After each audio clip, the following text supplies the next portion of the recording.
E eu quero começar justamente falando sobre esse assunto, porque a Grande São Paulo segue com mais de 1 milhão de imóveis sem energia elétrica nesta quinta-feira, sendo pouco mais de 1 milhão só aqui na capital. Vamos então conversar com a Júlia Firmino, que está de olho também na situação caótica no aeroporto de Congonhas, porque vários voos também sofreram por conta da situação dos estragos provocados pelo ciclone, das questões climáticas e também da falta de energia elétrica. Conta pra gente, Júlia Firmino, muito bem-vinda. Situação muito caótica, Evandro. Muito boa tarde para você, para quem nos acompanha aqui no 3 em 1. É isso, mais de 1 milhão e 200 mil imóveis ainda sem energia na capital paulista e também na região metropolitana. E aí, de acordo com a Enel, que é quem administra e fornece essa energia, né, distribui essa energia aqui nessa região, a passagem desse ciclone extratropical causou a interrupção, né? Foram danificados trechos completos, inteiros da rede e por isso o fornecimento foi interrompido justamente por conta dos ventos que ultrapassaram aí 90 quilômetros por hora. A companhia diz que foi fornecido aí para os casos mais críticos alguns geradores. E a gente tem também uma fala do diretor regional norte da Enel SP, o Marcelo Puertas, no programa Morning Show aqui da Jovem Pan pela manhã. Ele disse então que equipes foram mobilizadas e que inclusive a Enel tem feito um mapeamento das regiões. Vamos ouvir o que ele disse? A gente tem mapeado todos os grandes blocos de carga, né? E nós temos equipes dedicadas a todos esses pontos. Então, as equipes estão trabalhando nesta reconstrução, lembrando, né? Não é um restabelecimento simples, não é uma atividade simples, mas nós estamos com as nossas equipes fazendo essa reconstrução. A gente tem 1.600 equipes durante todo o dia trabalhando. Essas equipes trabalham com 2 homens, com 3 homens, até 6 homens, né, o que leva a gente a quase 3 mil e até a mais de 3 mil homens trabalhando em campo. O Puertas disse que então são pouco mais de 3 mil homens trabalhando, Cine, mas o que a gente tem são mais de 1 milhão e 200 mil imóveis sem essa energia. A conta não fecha, né? É muita gente sem energia para, vamos dizer, poucos trabalhadores atuando. E tem mais, os paulistas também estão sofrendo com a falta de água, como você disse. E aí, de acordo com a Sabesp, que é quem administra essa questão de água aqui na cidade e região metropolitana, isso foi causado justamente por conta da passagem desse ciclone, que interrompeu a falta de energia, e sem a energia as bombas não funcionam para levar a água até as residências, né? Então esse sistema, a partir do momento que a energia é restabelecida, vai voltar a funcionar, as bombas vão voltar a funcionar, mas isso vai acontecer de forma gradual. Então as pessoas precisam ter paciência e usando, de acordo com a Sabesp, a recomendação é fazer o uso da água de forma racionalmente, para que não venha faltar água. E aí, como você disse, Evandro, a gente está aqui no aeroporto de Congonhas, que fica na zona sul da capital paulista, porque o caos por aqui também continua. Vocês acompanham agora, eu vou sair da imagem para vocês verem como é que está a situação por aqui, nas imagens do nosso cinegrafista, o Pedro Patrone, porque só hoje foram cancelados já 63 chegadas, 47 partidas, e ontem, durante todo o dia, foram 88 chegadas canceladas e 93 partidas também suspensas. Então, no total, até o momento, são 291 voos cancelados aqui em Congonhas. O caos continua, as pessoas ainda estão sem muitas respostas de para onde vão, quando vão ser realocadas, né? Os voos realocados. E aí, tentando, né? Enfrentando filas que são intermináveis. A nossa equipe, inclusive, conversou agora, chegando aqui no aeroporto, com uma passageira que estava tentando ir para o Rio de Janeiro, está aqui em São Paulo, está tentando voltar para o Rio de Janeiro porque ela é de lá, já teve que cancelar os seus compromissos de trabalho e está apreensiva, porque no caso dela, ela tem um casamento, ela vai casar no domingo, Evandro, então você imagina o desespero dela para voltar para casa. Pelo que ela disse para a nossa equipe, o voo dela está realocado já para amanhã, às 11 da manhã, mas ainda fica nessa incerteza. E o que ela relatou para a nossa equipe também é que só ganhou voucher para alimentação e deslocamento. Se a viagem dela é amanhã, ela não tem ainda um respaldo da companhia aérea para poder ficar alocada, né? Ficar instalada aí em um hotel, porque é o que vai precisar acontecer, né? Não dá, tamanha confusão, passageiros passam aqui sem ver, estão tão preocupados em realmente resolver a situação da passagem, que até passaram aqui na frente da nossa equipe. Mas é isso, Evandro, completo caos ainda aqui no aeroporto de Congonhas, fora esse caos em relação aqui na cidade de São Paulo, em falta de água e falta de energia.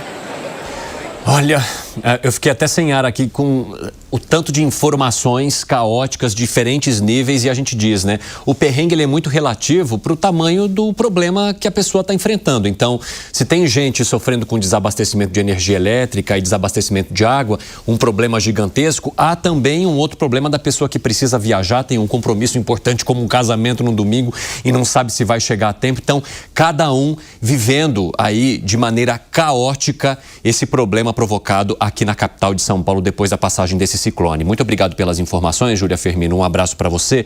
Mas eu quero também utilizar esse espaço que é muito importante que a gente tem aqui na Jovem Pan para representar as milhões de pessoas que estão sofrendo com essa situação aqui na capital e na região metropolitana. Diante da falta de previsibilidade, de informação e de um atendimento mal prestado, é óbvio que a gente entende que a Enel é uma empresa desqualificada, incapaz de atender com a necessidade e a urgência que os seus consumidores exigem. E eu vou até pedir desculpa aqui para o termo que eu vou utilizar, mas daria para dizer que a Enel é uma empresa safada. Repito, safada. Porque simplesmente não consegue sequer dar uma previsibilidade para que a gente possa planejar um mínimo diante de uma situação como essa. E a gente entende que as questões climáticas muitas vezes são imprevisíveis. Mas depois do pesadelo que nós vivemos em 2024, próximo das eleições, e esse pesadelo foi extremamente ressaltado pelas autoridades, exatamente porque a gente estava em período eleitoral, a gente esperava que um ano depois nós teríamos um mínimo de qualidade a mais no serviço prestado. Mas não é o que se percebe. É como se a gente estivesse vivendo uma repetição daquele pesadelo. E assim como aconteceu em 2024, a gente vê se repetir também a menção das autoridades sobre a atuação da Enel aqui em São Paulo. Então, são reclamações, críticas nas redes sociais, na imprensa e as notificações de agências como a Agência Nacional de Energia Elétrica. O problema é que as notificações não devolvem a energia elétrica para milhões de lares que ainda estão sem o fornecimento e muito menos fazem com que a Enel atue de maneira diferente do que vem atuando nos últimos anos.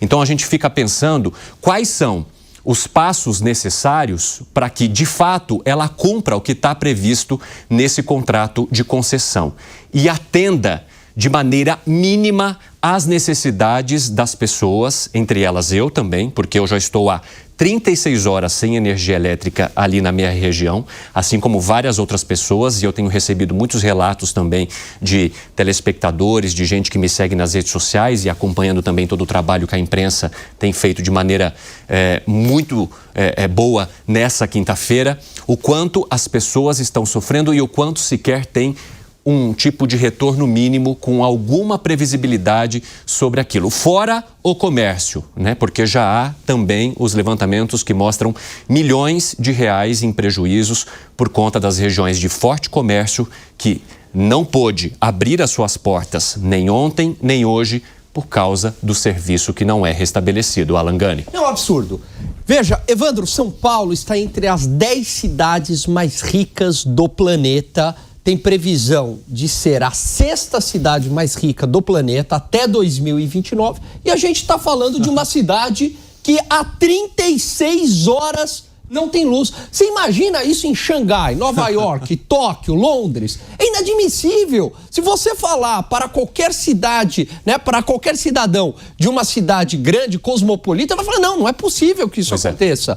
Então, já passou da hora. Eu faço esse programa já há um tempo e passa ano e sai ano, Evandro, a gente debate essa mesma questão. E é interessante porque nos anos eleitorais isso ganha fogos de artifício. Aí todo mundo diz que vai tomar uma atitude. Mas passa o ano eleitoral, a gente está vivendo a mesma situação praticamente um ano depois E a manutenção da concessão está sendo feita do mesmo jeito. E isso não significa que se deveria cassar a concessão ou manter a concessão, mas desde que o serviço fosse prestado dentro daquilo que está previsto em contrato. Essa imagem que nós acabamos de mostrar para vocês, com dezenas de carros parados no pátio, enquanto há milhares de pessoas aguardando pelo restabelecimento do serviço, essa imagem é muito revoltante para todos nós que estamos com os lares sem energia, com famílias que têm pessoas com deficiência que muitas vezes não podem se locomover em prédios porque os elevadores estão parados, porque as saídas de emergência também já não suportaram mais a falta de fornecimento, serviços de saúde que começam a sofrer por conta dessa situação. Eu fico pensando que há uma incapacidade da Enel de prestar o serviço para a minha cidade natal, que tem 2.500 habitantes. Imagina para São Paulo ou para Grande São Paulo, que tem mais de 12 milhões, Fábio Piperno. Evandro, eu conheço muitas pessoas que têm parentes doentes em casa, amigos que têm crianças pequenas, que precisam de médico, precisam ir na escola, o pai, a mãe levando para cá, para lá. Gente que mora no 15º, 20º andar de um prédio que sem energia elétrica. Como é que vai fazer? Então eu estou falando de um microcosmo, estou falando de pequenos problemas, aliás, de pequenas comunidades, de pequenos grupos que têm problemas que para elas são imensos. E aí vem uma companhia privada dando as desculpas mais esfarrapadas do mundo. Eu aqui, e a nossa audiência testemunha disso, eu insisto muito em falar sobre a incapacidade do brasileiro. Porque aqui a gente está falando mais uma vez de um conluio público e privado contra a população. Porque o poder público ele falha nas cobranças de uma companhia privada que oferece um péssimo serviço, pior do que era, inclusive, o serviço prestado pelo Estado em relação a isso. Então, esse é um problema muito grave. E a consequência é isso aí, milhões e milhões e milhões e milhões de pessoas abandonadas, porque quando você fala em 1.200.000 lares, endereços e tal, você está falando de muito mais gente. E outra coisa, comerciantes que vão perder faturamento no mês mais rentável do ano. Aí, tanto o empresário comerciante quanto o funcionário dele, que é o vendedor, que depende das comissões de fim de ano para equilibrar os seus orçamentos na frente. Então, como é que essa gente toda vai acabar se virando? Pessoas que estão em aeroportos, que têm compromissos, viagens, trabalhos, negócios, vão ver parentes. Imagina, por exemplo, um cidadão que vai... Eu estava fazendo esse cálculo aqui. O cidadão que vai para a China. Ele já tem um voo de 24 horas. E aí ele não sabe quando ele vai poder sair do aeroporto. Sem contar que no aeroporto você tem comida mais cara, bebida mais cara. Então a cadeia envolvida, ela é imensa. E aí a companhia vigarista, como você muito bem lembrou, a maior cara de pau do mundo fala, estamos trabalhando para resolver. Estamos trabalhando com previsões que vão se ampliando. Se você entrar no aplicativo, porque você liga lá, ninguém consegue te atender, obviamente, porque eles estão em operação de guerra. Imagina se não estivessem. Aí você entra no aplicativo a pedido deles e no aplicativo, quando você olha a previsão de retorno ou de restabelecimento do serviço, ela vai aumentando. Então, o restabelecimento do serviço lá na minha casa, por exemplo, ele estava previsto para ontem às 1 da tarde, depois foi para as 2 e agora já estamos aqui às 4h17 e o serviço está previsto para voltar às 5 horas da tarde. E eu já estou imaginando que ao voltar para casa à noite, provavelmente estarei sem luz com essa previsão sendo jogado sempre 1 hora para frente.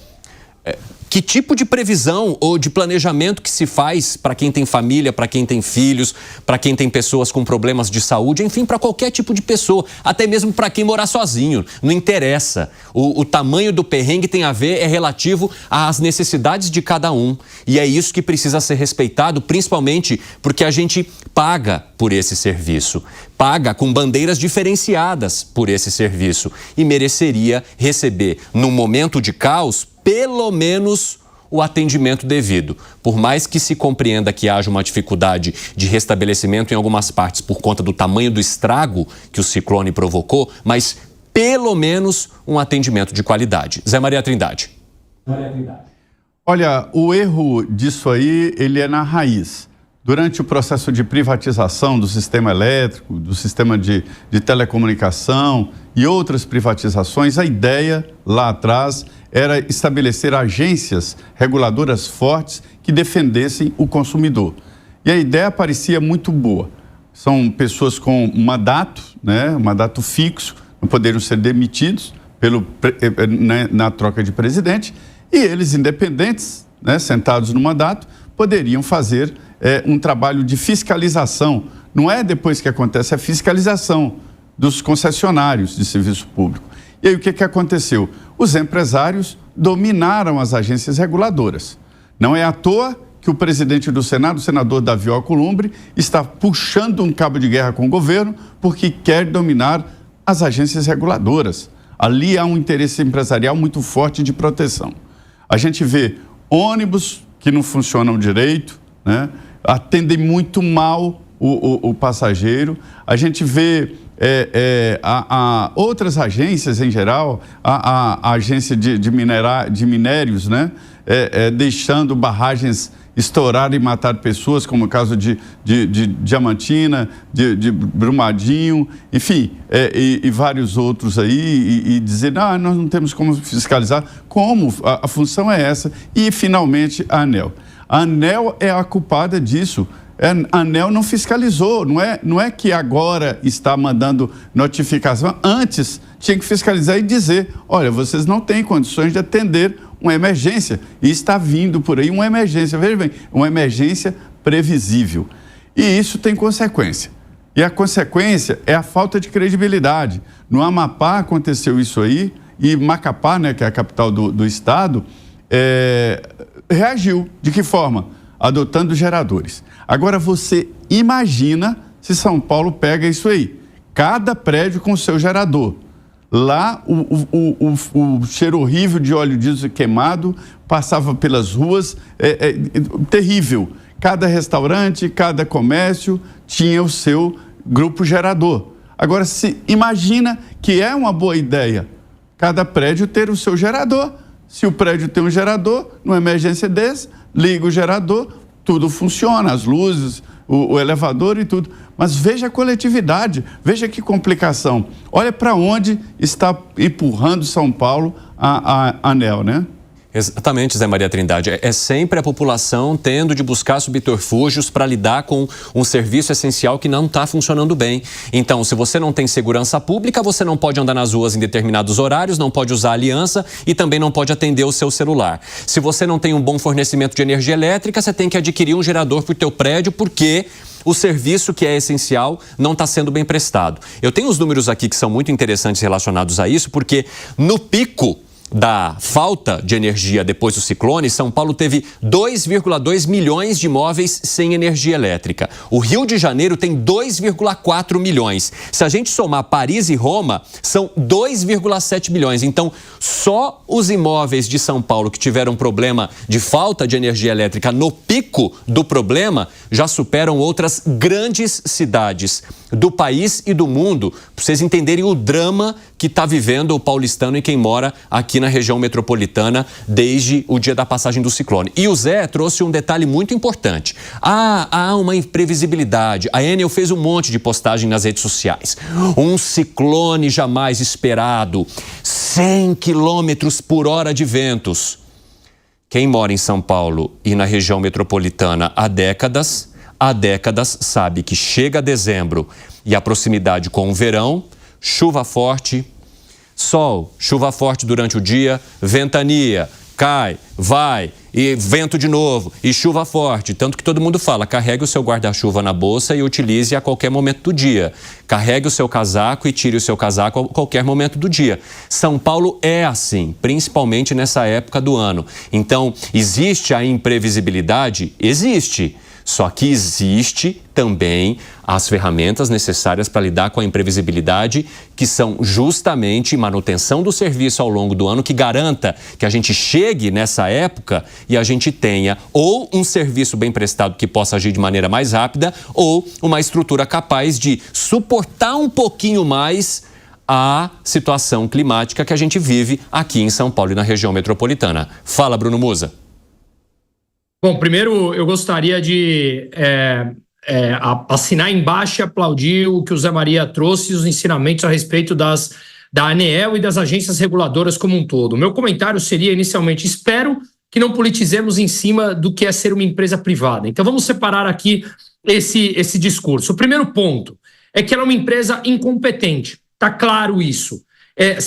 Mês passado eu tive uma discussão com eles porque eles resolveram antecipar a minha conta de dezembro porque eles resolveram mudar a data que eles resolveriam cobrar a conta de luz. Então, eles resolveram antecipar por um mês. Eu falei, então você vai trabalhar com o CDI alto no meu dinheiro por um mês, como de vários outros clientes de vocês, que como monopólio, vocês não têm, a gente não tem para onde atuar. Esse é o primeiro ponto, é uma empresa realmente, na minha opinião, desorganizada e incompetente. Mas essa é a ponta do iceberg. As agências reguladoras, como muito bem o Zé Maria falou, foram tomadas, sequestradas por interesses políticos por completo, setores monopolizados pelo Estado.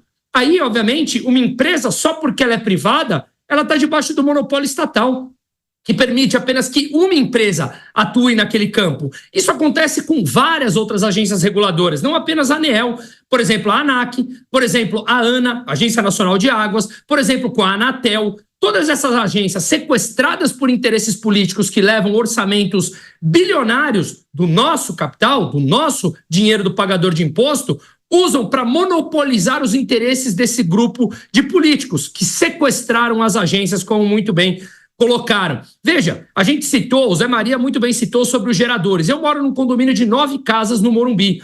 Lá, o que a gente tem? Segurança privada. Funciona muito bem. Escolhemos a empresa entre 9 moradores. A portaria, privada. Cerca elétrica, privada. Segurança da rua, com os carrinhos armados, privados. Por que a gente precisa de tudo isso? Porque o Estado não entrega absolutamente nada.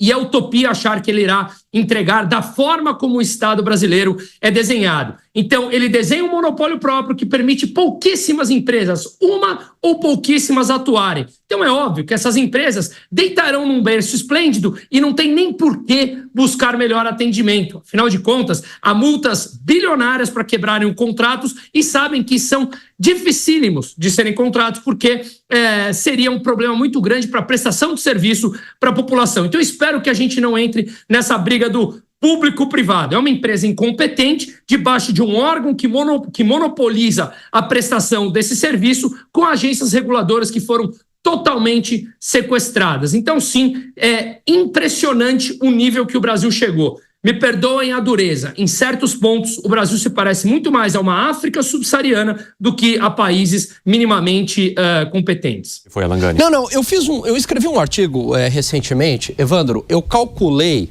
o quanto que uma pessoa que ganha R$10 mil por mês, CLT, paga de imposto no Brasil. Pegando um gancho no teu comentário, que você tem que pagar a saúde, você tem que pagar segurança, o Estado não te entrega absolutamente nada, e agora energia elétrica, embora seja privada, né, mas a gente acaba sofrendo a consequência. Evandro, contando os impostos indiretos em mercadorias, IPTU e IPVA, imposto de renda, imposto em folha, carga tributária do Brasil, para a classe média, R$10 mil por mês.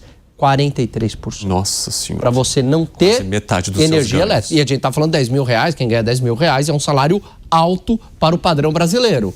Ou seja, é muito dinheiro que a gente coloca na mão do Estado para muito pouco retorno. E nós estamos falando de uma das principais capitais do país, exatamente, ou da principal capital do país em termos de tamanho, de negócios, de serviços e etc. Do hemisfério sul, não é nem só do país, Evandro. Exatamente. A principal capitais do hemisfério sul do mundo. Hein? Exatamente, né? Nós não estamos falando de qualquer cidade ou região. Fala, Piperno, arremate. Sim, mas a gente está falando de algo mais sério. Então, a gente está falando, sim, de serviços ruins prestados pelo público e pelo privado. Nós cansamos já de apontar aqui, por exemplo, péssimas instituições financeiras prestando serviços muito ruins no setor de transportes, no setor agora de energia elétrica, que não é de hoje, não é só a Enel, por exemplo, a Light no Rio de Janeiro. Então, são muitas as áreas, né, em que há uma prestação, porque, vejam, o Brasil também é um país, veja, o Brasil é incompetente em muita coisa, e o Brasil é incompetente também na sua iniciativa privada. Então, olha, a gente tem, por exemplo, problemas com automóveis, a gente tem problemas com aeroportos, a gente tem problemas com estradas, a gente tem problema com rigorosamente tudo, a gente tem, enfim, problema no boteco da esquina, no caixa eletrônico do banco. Então, e essa má qualidade da prestação de serviço é algo, infelizmente, disseminado no Brasil. Agora, 4h28, quem nos acompanha pela rádio, um rápido intervalo, daqui a pouco espero vocês, nas outras plataformas seguimos. Diga, Gani. Evandro, rapidinho, eu lembro quando o prefeito Ricardo Nunes esteve, se eu não me engano, não sei se foi direto ao ponto ou 3 em 1, eu fiz a seguinte pergunta para ele em relação à tal da poda. E eu não tinha uma informação que ele passou que a poda depende da Enel. Por quê? Porque quando você vai fazer a poda, tem todo um trabalho relacionado ao cabeamento, né, aos fios de energia elétrica. Sabendo disso, então por que não há uma força-tarefa aí, prefeitura, e principalmente a Enel, justamente para realizar a poda preventivamente? Por quê? Se o fenômeno natural climático, ele é imprevisível, mas no caso de São Paulo é um imprevisível que é previsível. Porque todo ano acontece chuvas, janeiro, a gente fevereiro, já sabe que vai ser assim. A gente está vendo agora um aperitivo do que vai acontecer em janeiro, fevereiro.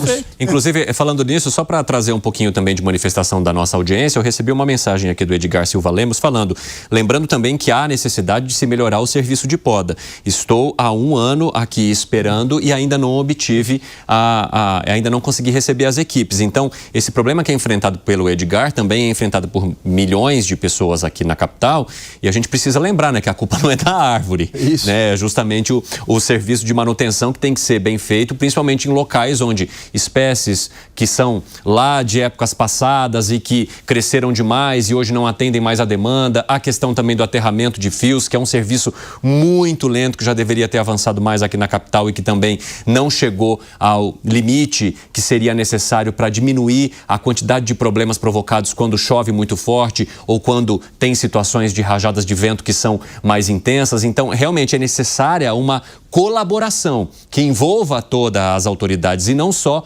um apontar para a cara do outro, enquanto o consumidor e o cliente ficam com cara de trouxa no meio dessa situação. Aliás, a Agência Nacional de Energia Elétrica abriu uma consulta pública para discutir a implementação de uma tarifa branca para consumidores de baixa tensão com consumo elevado. Uma tarifa horária, na verdade, uma tarifa horária. Vamos chamar aqui o nosso Misael Mainetti, que vai trazer as informações para a gente agora. Conta aí, meu amigo, bem-vindo. Essa tarifa horária está em discussão, Evandro, também chamada de tarifa branca. Muito boa tarde para você, para todo mundo que acompanha o 3 em 1. Como você mencionou, não tem a ver com baixa renda e sim com baixa tensão.